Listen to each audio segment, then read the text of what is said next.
साथियों नमस्कार। आज हम लोग बात कर रहे हैं एक ऐसे मुद्दे के ऊपर जो मुद्दा रिसेंटली न्यूज़ में चल भी रहा है।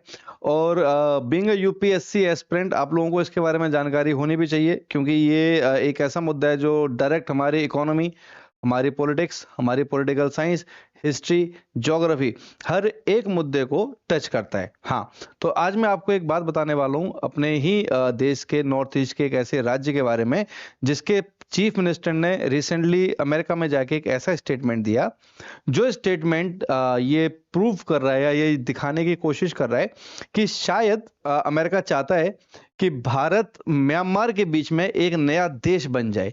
और कहीं ना कहीं ये जो घटना है, ये सारी की सारी घटना हमें रिकॉल भी कराती है बांग्लादेश की पूर्व प्रधानमंत्री शेख हसीना की वो स्टेटमेंट, जब उन्होंने ये बात कही थी कि अमेरिका से एक वाइट मैन आते हैं, और जो वाइट मैन आए थे वो शेख हसीना को ये एक तरह से उन्होंने रिश्वत देने की कोशिश करी, ये बात करने की और बात रखने की कोशिश करी कि आप ताउम्र बांग्लादेश की पीएम बने रहो, हमें उससे कोई भी प्रॉब्लम नहीं है।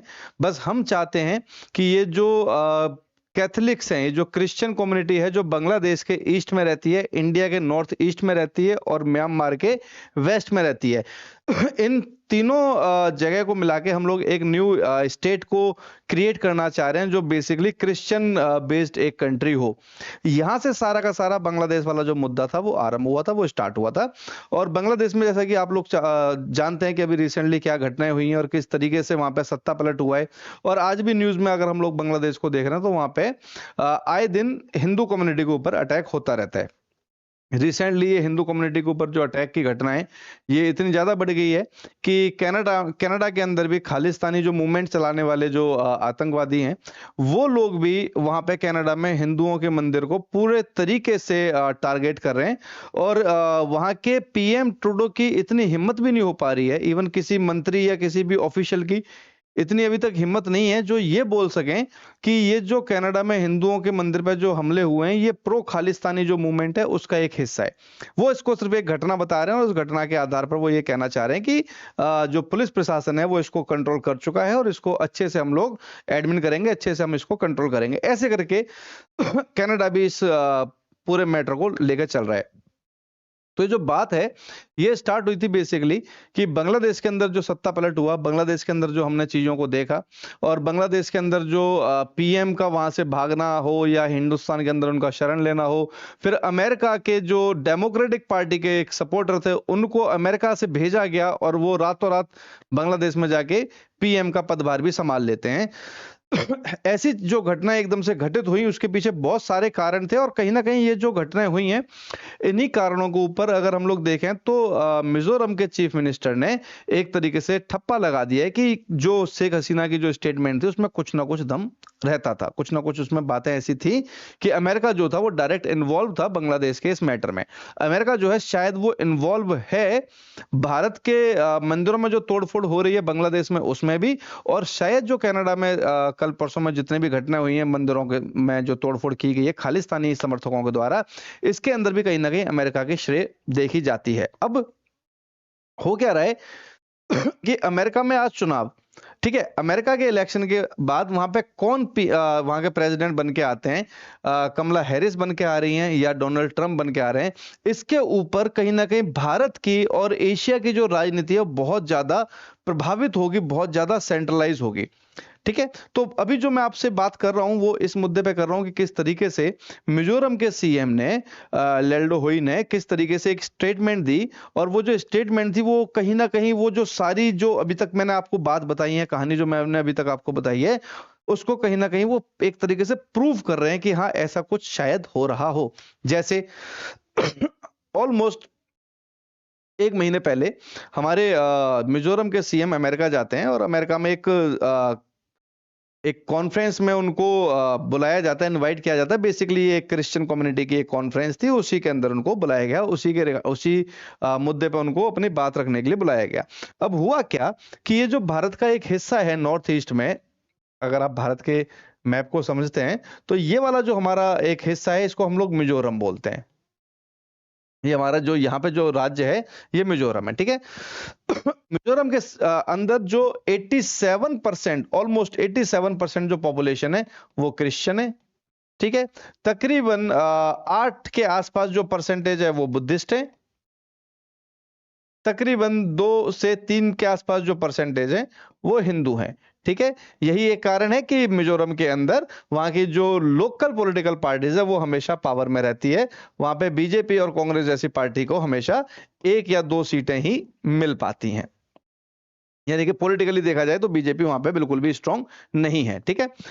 अब हुआ क्या कि मिजोरम में जो कम्युनिटी रहती है, जो यहाँ पे 87% ये जो क्रिश्चियंस हैं, इनके साथ क्या होता है कि आप कुछ ऐसे मान के चलिए कि ये मानो ये मिजोरम है। मिजोरम के इधर ये बांग्लादेश लग रहा है और इधर ये म्यांमार लग रहा है। ठीक है ना। तो मिजोरम के अंदर जो कम्युनिटी रहती है उसको बोलते हैं जो कम्युनिटी। जो कम्युनिटी। ठीक है। जो कम्युनिटी बांग्लादेश के इस हिस्से में भी रहती है और म्यांमार के इस हिस्से में भी रहती है। यानी कि कुल मिला के अगर हम लोग देखें तो इस बड़े हिस्से में जो कम्युनिटी जो है वो सरवाइव कर रही है, जो कम्युनिटी जो है वो यहाँ पे रह रही है। ठीक है। अब मिजोरम के सीएम अमेरिका में जाके ये बयान देते हैं। वो ये कह रहे हैं, साफ साफ उनका जो बयान है वो ये साफ साफ दर्शाता है, वो ये कहना चाह रहे हैं कि हम नहीं चाहते कि जो कम्युनिटी, हमारी जो कम्युनिटी है जिसको जो कम्युनिटी बोला जा रहा है, कि जो कम्युनिटी अलग अलग देशों में अलग अलग तरीके से अलग अलग एडमिनिस्ट्रेशन के अंडर रहे। हम ये चाहते हैं, हमारी दिली ख्वाहिश ये है कि जो कम्युनिटी है, ठीक है, ये तीनों जगह की जो कम्युनिटी है ये अंडर वन एडमिनिस्ट्रेशन रहे। Under one admin. ठीक है। ये वर्ड ही अपने आप में बहुत था। ये कह रहे हैं एक ही प्रशासन के अंडर टोटल रहे। ठीक है ना। अब जैसे ही ये वाली बात 1 महीने पुरानी बात, अभी कुछ दिन पहले ही ये हाईलाइट हुई है, जैसे ही ये वाली बात सामने आती है अंडर वन एडमिनिस्ट्रेशन वाली, वैसे कहीं ना कहीं शेख हसीना वाली बात भी दिख जाती है। क्योंकि शेख हसीना ने भी अमेरिका पे यही आरोप लगाया था कि अमेरिका हमारे ईस्टर्न पार्ट जो हमारा है, जो म्यांमार और मिजोरम के साथ लग रहा है, उस पार्ट के जो कम्युनिटी के लोग हैं, ठीक है, हिंदुस्तान के जो कम्युनिटी के लोग हैं और म्यांमार में जो कम्युनिटी के लोग हैं, इन तीनों को लेके एक अलग कंट्री बनाना चाहता है, एक अलग क्रिश्चियन कंट्री अमेरिका जो है वो बनाना चाह रहा है। यही आरोप शेख हसीना ने लगाए थे। और शेख हसीना ने यह भी कहा था कि अमेरिका के एक रिप्रेजेंटेटिव मेरे पास आए हैं और उन्होंने बड़ी खुल के इस बात की वकालत करी है और अमेरिका ने मेरे को समर्थन भी दिया है कि अगर मैं इस बात के लिए मान जाती हूं और इस तरीके से अपने लोगों को एग्री कर लें एक अलग देश के लिए, और कहीं ना कहीं भारत के अंदर एक जो इंटरनल डिस्टरबेंस है वो क्रिएट कर सकें, तो मेरे को ता उम्र जिंदगी भर वो यहाँ पे फंडिंग भी देंगे और बांग्लादेश की पीएम भी बनाने में, मतलब पीएम बने रहने में हर बार की मेरे को मदद भी करेंगे। लेकिन शेख हसीना के एथिक्स इस बात पे जवाब नहीं देते, तो शेख हसीना ने ये सब चीजें करने से मना कर दी। ठीक है। हम सब जानते हैं कि म्यांमार को यूएसए की अच्छी खासी फंडिंग मिलती है और जो कम्युनिटी के जो लीडर हैं हमारे मिजोरम के जो चीफ मिनिस्टर साहब हैं, उन्होंने भी अमेरिका में जाके यही बयान दे दिया। तो क्या इसके क्या मायने लगाए जाएं कि अमेरिका म्यांमार और भारत के बीच में एक नया देश बनाना चाह रहा है क्रिश्चियंस का। ठीक है। इसी के चक्कर में क्या बांग्लादेश के अंदर इतना क्लेश हुआ, क्योंकि बांग्लादेश के पीएम चेंज होना और जो पीएम आए हैं वो डेमोक्रेटिक पार्टी के सपोर्टर होना, क्योंकि जो अभी बांग्लादेश में पीएम है इनकी ट्रंप से बिल्कुल नहीं बनती। ट्रंप के खिलाफ बहुत ज्यादा इन्होंने हेट स्पीच करी है, ट्रंप को इन्होंने बहुत ज्यादा हर एक मुद्दे पर टारगेट किया है। ठीक है ना। और अगर गलती से आज के जो चुनाव है, अगर गलती से आज के चुनाव में अमेरिका के अंदर, नॉट गलती से, हो सकता है पॉसिबिलिटीज हैं, अगर अमेरिका के अंदर आज के चुनाव में ट्रंप प्रेसिडेंट बन के आ जाएं तो क्या नजरिया होगा इस क्षेत्र का, यानी कि ये जो कम्युनिटी वाला एरिया है इसका क्या होगा, यहां पे क्या चीजें परिवर्तित होंगी, किस तरीके से बांग्लादेश की राजनीति प्रभावित होगी, किस तरीके से नॉर्थ ईस्ट की जो पॉलिटिक्स है वो प्रभावित होगी। ये बड़ा ही इंटरेस्टिंग फैक्ट होने वाला है। इस पे बहुत सारे जो मुद्दे हैं वो भी हमारे सामने क्लियर होते रहेंगे। क्लियर है। तो ये सारी की सारी जो चीजें हैं, जैसे कि बांग्लादेश के अंदर अभी हिंदू कम्युनिटी पर अटैक होना, ये कहीं ना कहीं अमेरिका का एक वी कैन से कि एक उनकी शायद ये इनकी एक नेशनल पॉलिसी हो कि इनको इंडिया को एक टारगेट करते हुए चलना है। नो डाउट कि जो इंडिया है वो अमेरिका का एक बहुत इंपॉर्टेंट और पावरफुल अलायंस है, हम इस बात पे एग्री कर रहे हैं। लेकिन हर कंट्री के लिए जो सबसे महत्वपूर्ण जो मुद्दा है, सबसे इंपॉर्टेंट जो चीज होती है वो होती है नेशनल इंटरेस्ट।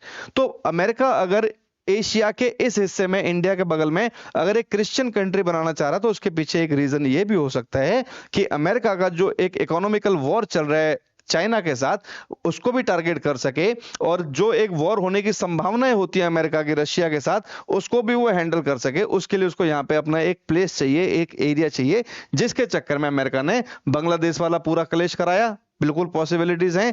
ठीक है, जो कम्युनिटी को वो प्रवोक कर रहा है एक अलग कंट्री बनाने के लिए, और जो कम्युनिटी जो है वो इंडिया, बांग्लादेश और मिजोरम तीनों ही देशों में रहती है, और तीनों ही देशों के जो एक तरह से रिप्रेजेंटेटिव हैं, जो कम्युनिटी के, जो हमारे मिजोरम के जो सीएम साहब है, वो भी अमेरिका में जाके ऐसी बयानबाजी करते हैं। और इसके तुरंत बाद कनाडा के अंदर खालिस्तानियों को इतना सपोर्ट मिल जाता है कि वो इंडिया के जो हिंदू, जो हमारे टेम्पल्स हैं, मंदिर हैं, उनको तोड़ने के लिए एकदम सक्षम अपने आप को मान रहे हैं। और वहां की जो गवर्नमेंट है वो कोई एक्शन तक नहीं ले रही उनके ऊपर, कि उनके ऊपर क्या केस चलाए जाए, कोई किसी तरीके की कोई बयानबाजी ऑफिशियल उनके ऊपर नहीं आ रही है।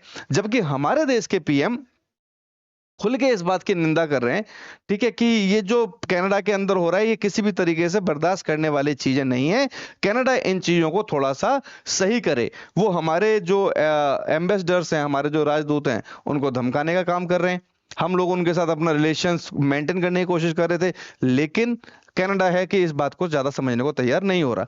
एक प्रॉब्लम और है कि अगर हम कनाडा के साथ अपने रिलेशंस को खत्म करें या खराब करें, तो कहीं ना कहीं इंडिया और अमेरिका के जो रिलेशंस है उसके ऊपर भी इफेक्ट पड़ेगा, क्योंकि अमेरिका का सबसे स्ट्रॉन्गेस्ट जो अलायंसेज है वो पड़ोसी भी है, और सबसे स्ट्रॉन्गेस्ट अलायंसेज भी उसका कनाडा ही है।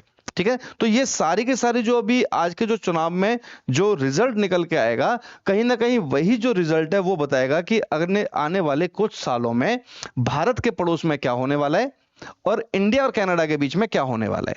क्लियर है? तो ऐसी तमाम जानकारियों के लिए आप हमारे साथ बने रहिएगा। Thank you so much. इस पर जो भी अपडेट होगी आपको बहुत जल्दी हम लोग अपनी तरफ से दे देंगे। थैंक यू दोस्तों, नमस्कार।